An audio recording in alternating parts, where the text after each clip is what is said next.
Hi, Mark. My name is Lulu Tan Yuru. My student number is 11. My current level is freshman, and my major is English. The speakers today is Daan Roosegaarde, and the end of speech is a smog vacuum cleaner and other magical city designs.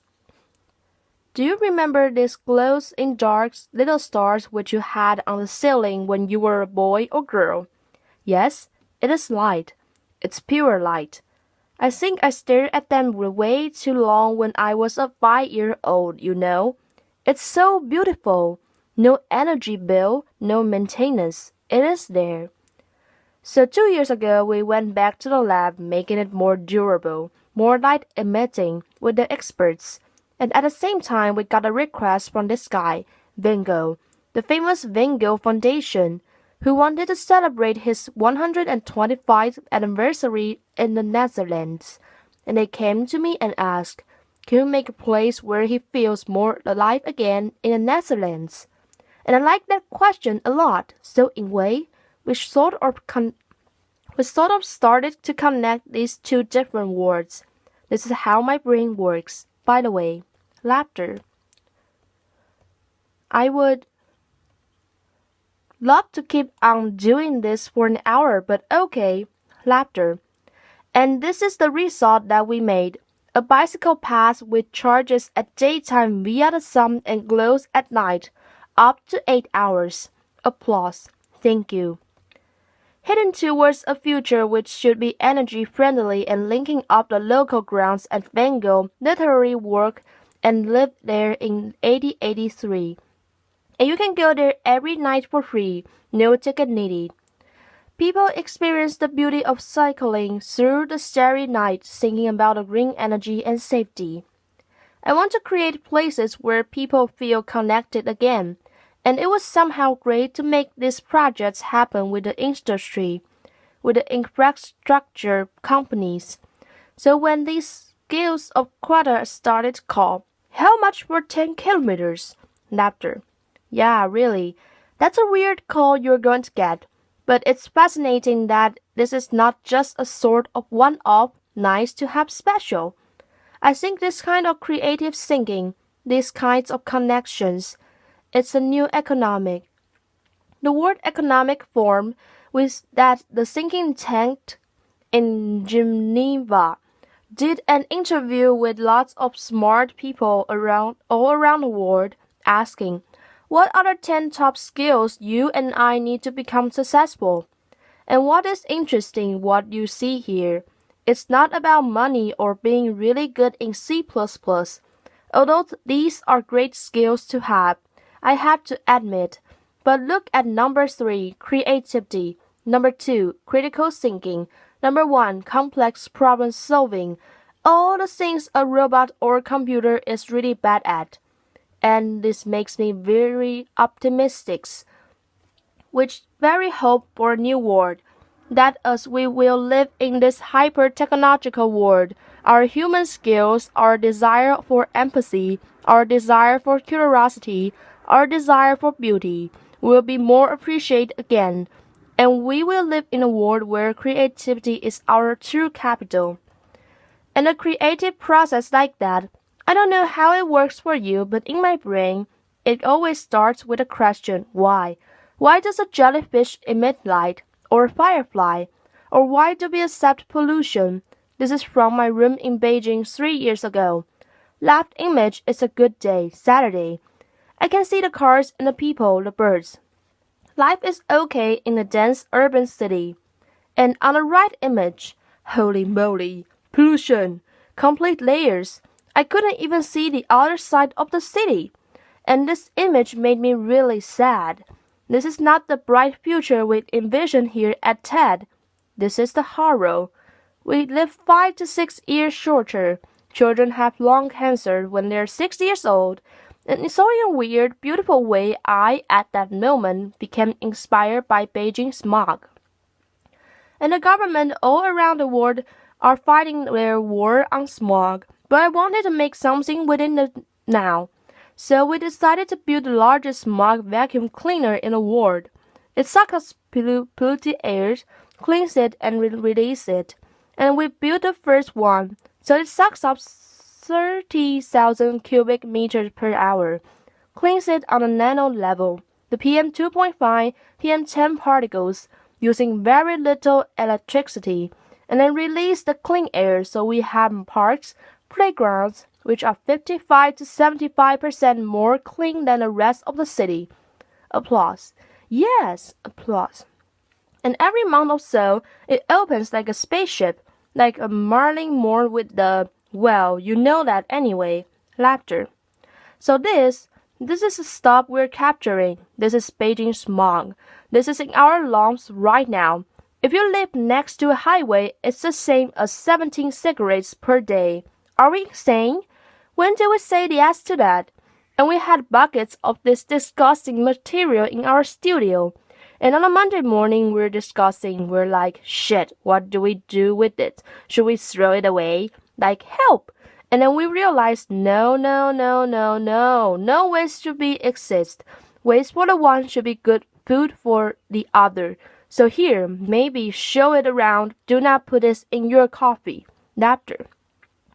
And we realized that 42% is made out of carbon, and carbon, of course, under high pressure you get diamonds. So inspired by that, we compress it for 30 minutes, cracking sounds, and make smog-free rings. Laughter.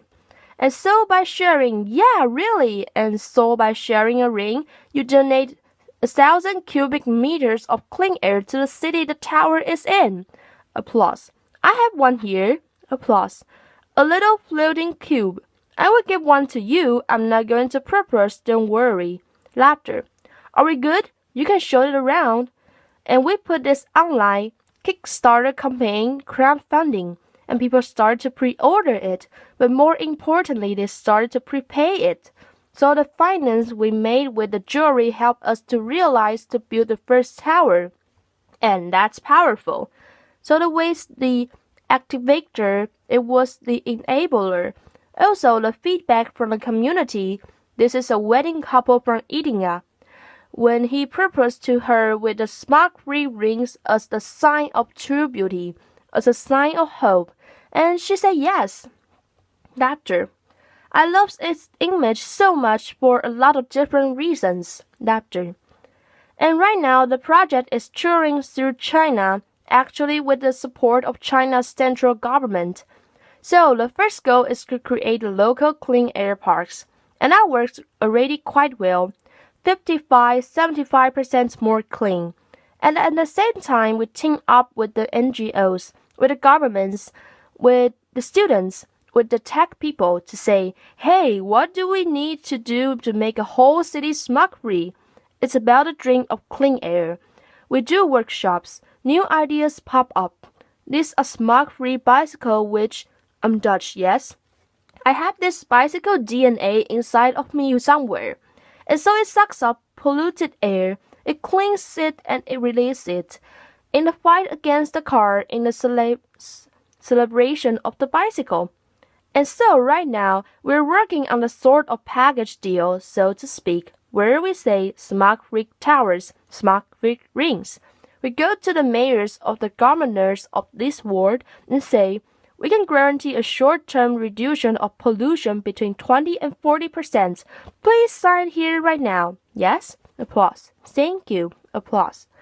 So it's about connecting new technology with creative thinking. And if you start thinking about that, there is so much you can image, so much you can do. We work on dance floors which produce electricity when you dance on them. We did the design for that, 2008. So it moves 8 or 9 millimeters, produce 25 watts. The electricity that we generate is used for the lighting or DJ booth. So some of the sustainability is about doing more, not about doing less. But also on a large scale, the Netherlands, where I'm from, we live below sea level. So because of these beauties, the obstacle 32 kilometers built by hand in 1932. We live with the water. We fight with the water. We try to find harmony, but sometimes we forget. And therefore we made water-lect, a combination of leads and dances, which show how high the water level would be. Global change if we stop. If today we all go home and we say, oh, whatever, somebody else will do it for us, or we'll wait for government or whoever. We're not going to do that. It goes wrong. And we place this in public spaces all around the world. Thousands of people show up. Applause. Thank you. You're too nice. You're too nice. That's not good for a designer. So thousands of people showed up and some actually were scared and then laughed. They experienced the floods in 1953 and others were mesmerized. Can we make floating cities? Can we generate electricity from the chains in tides? So I think it's so important to make experiences, collective experiences, where people feel connected with a vision, with the future and trigger what is possible. At the same time, these kind of things, they're not easy, yes? It's a struggle. And what I experienced in my life that a lot of people say they want innovation, and they want the next and the new, the future.